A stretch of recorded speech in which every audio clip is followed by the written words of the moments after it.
Pedro Rodrigues Filho. The name sends chills down spines, yet ignites a strange sense of awe in others. He is a figure shrouded in both revulsion and, unsettlingly, admiration. Known as the Brazilian Dexter, Filho is a serial killer who carved a bloody path through Brazil's criminal underworld. His story is not for the faint of heart, riddled with brutality and a twisted sense of justice. Yet it's a story that needs to be told, if only to unravel the complexities of a society grappling with its own demons.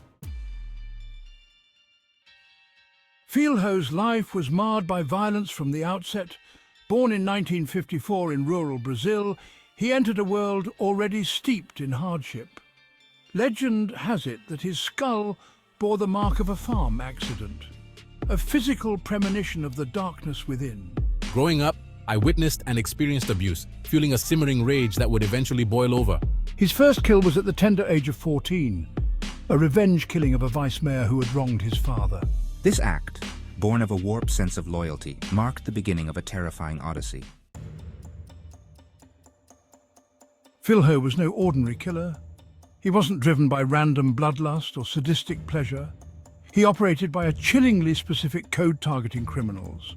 Drug dealers, rapists, murderers, those who preyed on the innocent became his prey. He saw himself as a righteous avenger, a bringer of justice where the law had failed.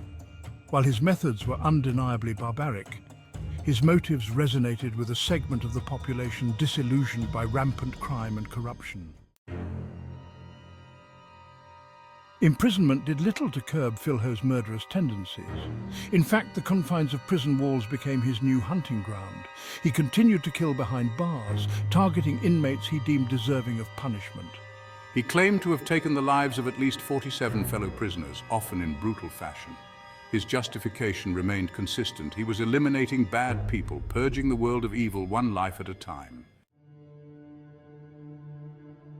Filho's notoriety grew with each kill, his name whispered in hushed tones. Despite the horrific nature of his crimes, a disturbing phenomenon began to emerge, a cult following. People fed up with the perceived failings of the justice system saw in Filho a twisted hero, a vigilante who dared to act where the authorities wouldn't. His image adorned t-shirts, songs were written in his honor. He became a folk hero, a symbol of resistance against a broken system. The adulation surrounding Filho raises uncomfortable questions about morality and vigilantism. How can a society, even one grappling with crime and injustice, condone a cold-blooded killer? The answer lies in the complexities of human nature itself.